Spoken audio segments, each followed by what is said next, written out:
नमस्कार दर्शकों, indigenous horse media में आपका स्वागत। इस एपिसोड में बात करेंगे ये एंड्योरेंस राइड के ऑर्गेनाइज़र नबील जी से, एक एंड्योरेंस राइडर से, और गौरव जी से जानेंगे एंड्योरेंस राइड की गहराइयों को। Endurance itself is a challenge. Endurance में पार्टिसिपेट करना और एंड्योरेंस ऑर्गेनाइज करना, एंड्योरेंस देखने जाना, उसका कोई भी आप कहीं भी उसका हिस्सा बनोगे वो चैलेंज ही रहता है, समझे आप। तो I think endurance is it's as I said it's a challenge. तो अभी ऑर्गेनाइज करना सबसे डिफिकल्ट होता है कि काफ़ी सारा टाइम लगता है उसको ऑर्गेनाइज करने के लिए। मतलब उसको काफ़ी दिन पहले से उसकी तैयारी करनी पड़ती है। कितने महीने पहले तैयारी चालू की थी आप? I think 3 to 4 months। अरे बाप वो राइड रखी थी, वो एक इक्वेस्ट्रियन फेडरेशन ऑफ इंडिया से अफिलिएटेड थी। तो उसमें काफ़ी सारे एप्लीकेशंस होते हैं, अप्रूवल्स होते हैं, प्री रिक्वेस्ट्स होते हैं उसके, जो आपको सब फुलफ़िल करने पड़ते हैं। उसके बाद ही आपको अप्रूवल मिलता है और आप वो राइड एग्जीक्यूट कर पाते हैं। तो पेपर वर्क का बात हो गया, लेकिन उसके बाद जो ग्राउंड पे तैयारी करनी पड़ती है, क्योंकि हम जिस एरिया में वहाँ मानसून बहुत ज़्यादा होता है। We are just almost near Mumbai, Panvel में हमारा एरिया है। तो वहाँ पर बारिश ज़्यादा होने की वजह से जो पूरे टेरेन्स होते हैं बहुत ज़्यादा स्लजी हो जाते हैं, या कुछ एरियाज़ में चावल की खेती होती है। तो मोस्ट ऑफ द प्लेसेस में मतलब बहुत सारा डिफ़िकल्टीज़ होती हैं उसको एग्जीक्यूट करने के लिए।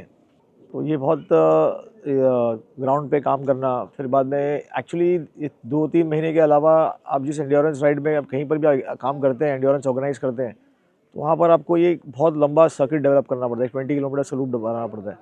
तो 20 किलोमीटर लूप जो है आपकी प्राइवेट प्रॉपर्टी में कभी होता नहीं है। तो आपको दूसरों की प्रॉपर्टी में से, गवर्नमेंट लैंड्स में से, जंगल फॉरेस्ट एरियाज़ में से आपको वो नेविगेट करना पड़ता है।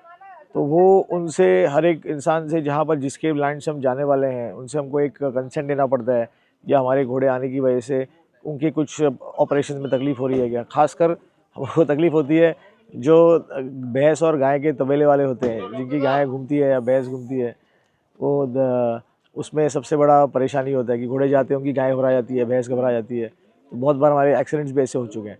तो हमको उनको बोलना पड़ता है कि सर ये हमारी ये दिन राइड होने वाली है, तो उस वक्त आप अपनी भैंस और गाय छोड़िए ना, ताकि ताकि आपको भी नुकसान ना हो, हमारे घोड़ों को भी नुकसान ना हो। और फिर बहुत सारा अर्थ वर्क करना पड़ता है, झाड़ियाँ होती है उसको साफ़ करनी पड़ती है, सरफेस देखना पड़ता है। घोड़े के लिए ज़्यादा रिस्की तो नहीं है, जितना हो सके। और एंड्योरेंस में सबसे बड़ा इम्पोर्टेंट चीज़ है horse welfare. That is the top most thing that is been taking care of.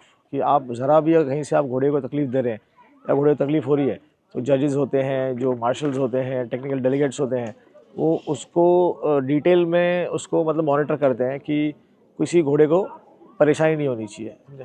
तो बिकॉज ऑफ, क्योंकि इसमें एंड्योरेंस में क्या होता है कि आप स्टार्ट करते हो, you are in the jungle, nobody is watching you, बस मार्शल्स आपको देख रहे हैं। और कभी कभार ऐसा होता है कि मार्शल्स आपको ना भी देख पाएँ, तो उसमें आप राइडर को भी उसके अंदर वो करना बहुत ज़रूरी रहता है। तो ये सब चीज़ें मैनेज करना पड़ती है। बहुत सारे ऐसे राइडर्स आते हैं जो who don't understand the concept of endurance, they think it's a race, it's not a race, it's a ride. So वो चीज़ समझना ज़रूरी रहता है। तो बहुत सारे लोगों को संभालना, ज़मीन संभालना, घोड़ों को संभालना, बहुत सारे टास्क होते हैं एंड्योरेंस के अंदर। ऐसा है, तो these are difficulties all organisers face actually. आइए बात करते हैं आज की एंड्योरेंस राइड की एक राइडर से। अस्सलाम वालेकुम। वालेकुम अस्सलाम। क्या नाम है आपका? मेरा नाम अलीज़ा नबील शेख है। आपकी उम्र क्या है? I have turn 16 few days back. Okay, 16 साल की हैं, राइडिंग भी करती है, जी। तो ये पैशन कैसे शुरू हुआ घोड़ों के लिए? पैशन, देख मैं पहले बहुत डरती थी घोड़ों से। अच्छा। एंड थोड़ी जैसे जैसे बड़ी होती गई, डैड ने, मेरे जो डैड है उन्होंने मुझे घोड़ों से इंटरेक्ट करवाया। फिर राइडिंग लेसन्स के लिए मैं जाती थी, तो वैसे वैसे डेवलप्ड होता गया। आई वाज अराउंड 7 और 8 एट दैट टाइम। अच्छा, तो इतनी छोटी उम्र में। या और डर कैसे निकला, मतलब कब निकला? डर वो, मेरे को पापा थोड़ा मोटिवेट करते थे ओके। कि पहले मैं रो देती थी, तो वो मोटिवेट करते थे, हाँ हाँ। तो ऐसा स्लोली स्लोली चला जाता है। And then when the horses are friendly enough, तो खुद ही चला जाएगा। तो आज के एंड्योरेंस में आप पार्ट लेने वाले हैं। जी, अम, ये आपका पहला एंड्योरेंस है कि पहले कर चुके हैं? पहले कर चुकी हूँ। ओके, कितने किए हैं? पहले 3 कर चुकी हूँ। अरे वाह! किधर? एक हमारे यहाँ पे ही था हाँ, हाँ। 20 किलोमीटर्स, एंड देन करजत में 40 किया था। नासिक का जो था 25 किलोमीटर्स आई गेस, वो किया था। याद, हाँ वही 3 हुए, ये तो 4th है। Okay, very good. सो आपको you enjoy endurance rather than just seeing horses. या वेरी गुड। और एक बात जानना चाहते हैं, दर्शकों को भी बताना चाहती हूँ कि आपको कभी ऐसा प्रॉब्लम हुआ कि लड़की है तो कोई जैसे बॉयज़ भी साथ में होते होंगे जी राइड्स में, तो कोई मजाक कर ले आपका या आपको नहीं एनकरेज नहीं करे कि लड़की हो और राइडिंग कर रही हो, ऐसा कभी हुआ है क्या? नहीं, कभी ऐसा हुआ नहीं है। ओके। सपोर्टिव फैमिली फ्रेंड्स होना ज़रूरी है, तो वो सपोर्ट करते तो बाकी लोग क्या बोलते उतना फ़र्क नहीं पड़ना चाहिए। एंड देन हमारा जो एरिया है, ग्रुप है जहाँ पे हम खेलते हैं, तो they are very supportive. Endurance के लिए जी जैसे आप अपना घोड़ा या जैसे आपका कज़न का घोड़ा है आप लेके जी जाते हो, तो एक बॉन्डिंग की ज़रूरत रहती है, जी। राइट? तो बॉन्डिंग कैसे बनाते हो आप?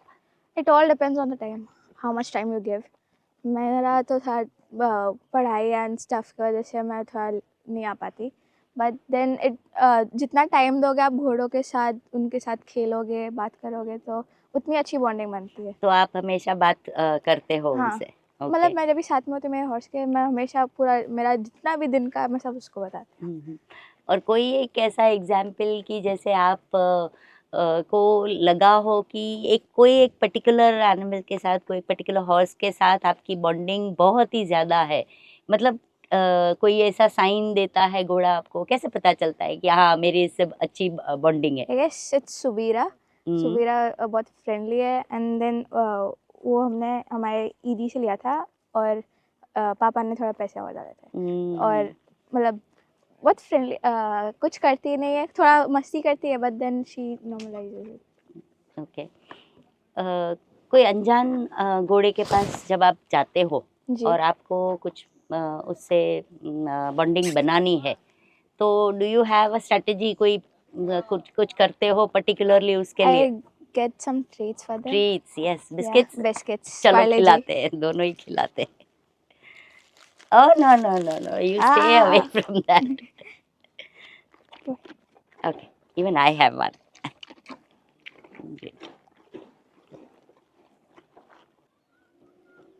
तो लीजा, फ्यूचर के क्या प्लान्स है? फ्यूचर तो अभी मैं 11th में हूँ, तो पहले 11th 12th कंप्लीट करूँगी, साथ में राइडिंग भी है। राइडिंग होने के बाद ग्रेजुएशन, एंड देन ग्रेजुएशन के साथ साथ हॉर्स राइडिंग का कोर्स कुछ कर लूँगी, या फिर डैड के अंदर सीखना है। और फ्यूचर में हॉर्स ट्रेनर बनने का सोचा है, लाइक साथ में पैशन और जॉब साथ में एक साथ। It was so nice meeting you. और थैंक यू। एंड्योरेंस के लिए जिसमें आप पार्टिसिपेट कर रहे हो जी उसके लिए best of luck. Thank you so it was much. Nice meeting you. दर्शकों, आइए मिलते हैं गौरव जोशी जी से, विश्व के सबसे कम उम्र के ट्रिक राइडर, जिन्होंने मात्र 5 वर्ष की आयु में वर्ष 1991-92 में Guinness book of world record में अपना नाम दर्ज करा लिया। एशियन गेम्स 2005 के लिए शॉर्टलिस्टेड राइडर रहे हैं गौरव जोशी जी, और उन्होंने 120 किलोमीटर की एंड्योरेंस प्रतियोगिता के लिए क्वालिफाई करके इतिहास रच दिया, और वो भी एक मारवाड़ी अश्व पर पहली बार। नमस्ते सर। नमस्कार मैम। तो एंड्योरेंस के तो किंग कहलाए आप सिविलियंस में, नहीं अगर नहीं मैम, ऐसा सबसे नहीं है। पहला अगर आपने अवार्ड जीता है, थोड़ा अपने बारे में बता दीजिए, फिर मैं आपको सवाल पूछती हूँ। जैसा कि आपको पता है, मेरा नाम गौरव जोशी है। मैं जोधपुर का रहने वाला हूँ, और मैं 98 से एंड्योरेंस कर रहा हूँ। ओह। मैंने ऑलमोस्ट अभी तक के जितने भी फॉर्मेट है, सारे फॉर्मेट्स में मैंने राइड किया है, और मैंने लास्ट ईयर तक राइड किया था।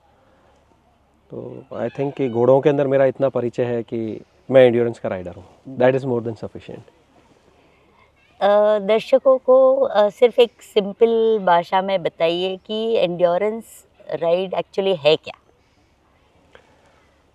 मैम, अगर एंड्योरेंस के बारे में बात करी जाए तो ये एक ऐसा गेम है जिसके अंदर सबके अपने अपने अलग अलग मायने हो सकते हैं, बट जो सोल है एंड्योरेंस की वो है आप एक ऐसी प्लेजर राइड कर रहे हैं जहाँ पर आपने खुद के लिए ही अपने सेट ऑफ रूल्स बनाए हैं कि मैं एक सर्टन स्पीड के ऊपर आऊँगा और मैं इस हार्ट रेट पैरामीटर के लिए आऊँगा।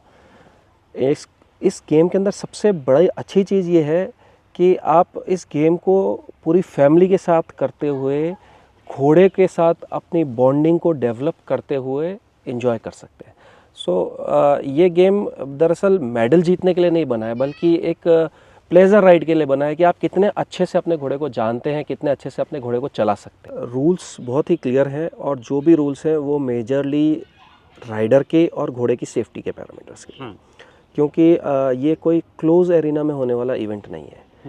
तो इसमें घोड़े की सेफ्टी के लिए जितना हमको किसी दूसरे गेम में देखना है, इवन चाहे जो इसका सबसे क्लोज गेम है इवेंटिंग, उसके कंपैरिजन में भी देखना है, तो भी इसमें सेफ्टी पैरामीटर्स हमको ज़्यादा चाहिए होते हैं। बिकॉज यू डोंट नो कि आप ट्रैक के ऊपर चल रहे हैं और कभी आपने क्या गलती करी और उसका क्या रिजल्ट निकलेगा। तो इसीलिए इसके रूल्स तो टाइट है, बट ये टाइट रूल्स उन माइंडसेट वाले राइडर्स के लिए है जिनको लगता है कि नंबर 1 होना ही एंड्योरेंस राइड करना है, जो एंड्योरेंस को एज अ राइड ले रहे हैं, क्योंकि this is not a race, this is basically a ride. So जो राइड ले रहा है उसको कुछ भी रूल पढ़ने की ज़रूरत नहीं है। उसको अपना जो राइडिंग का जो अटायर है वो प्रॉपर होना चाहिए, घोड़े का टैग प्रॉपर होना चाहिए, जो घोड़े और राइडर दोनों के लिए कंफर्टेबल हो, और किसी भी इवेंट में कभी भी बड़े आराम से जाकर के राइड की जा सकती है।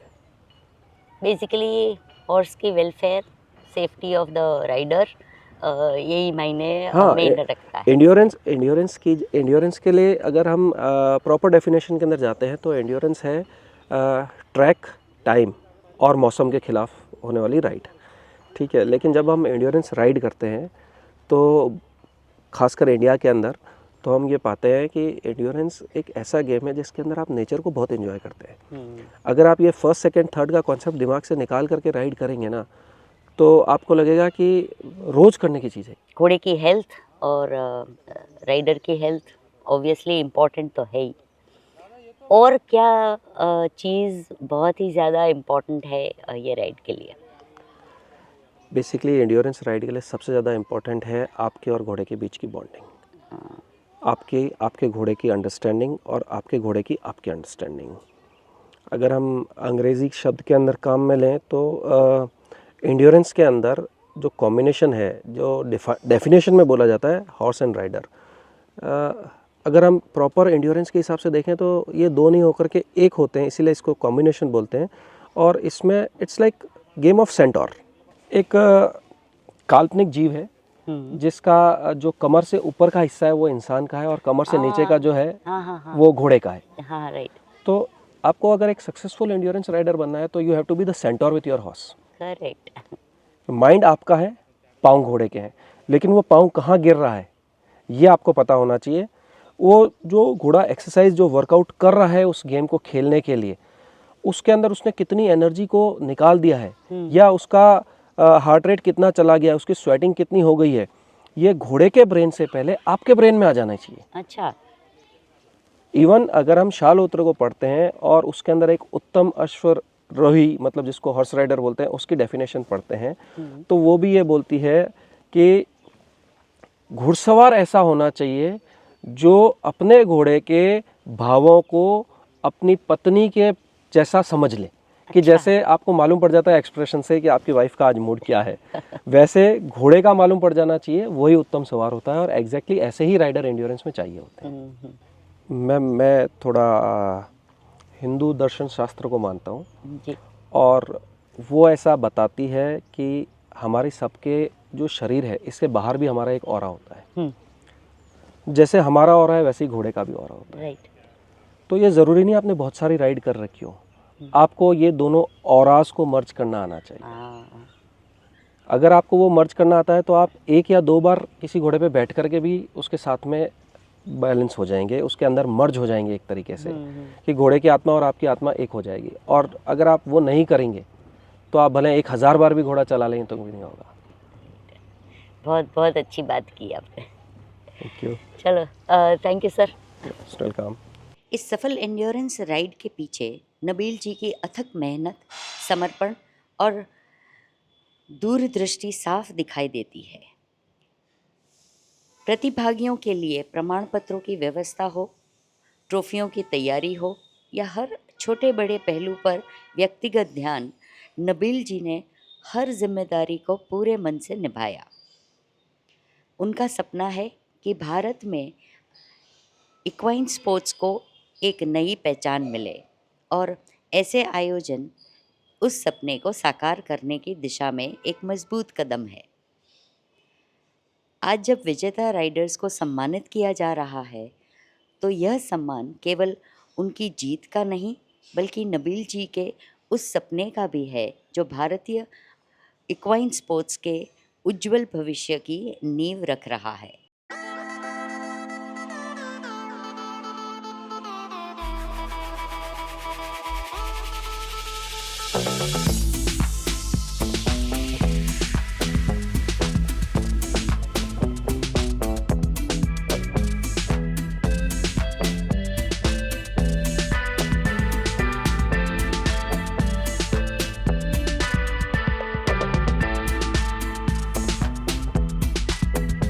इवेंट्स आते हैं, इवेंट्स होते हैं, लेकिन याद रखना एक इवेंट को सही तरीके से ऑर्गेनाइज करना बिल्कुल उस तरीके से है जैसे एक बाप अपने बेटी की शादी रचा रहा हो।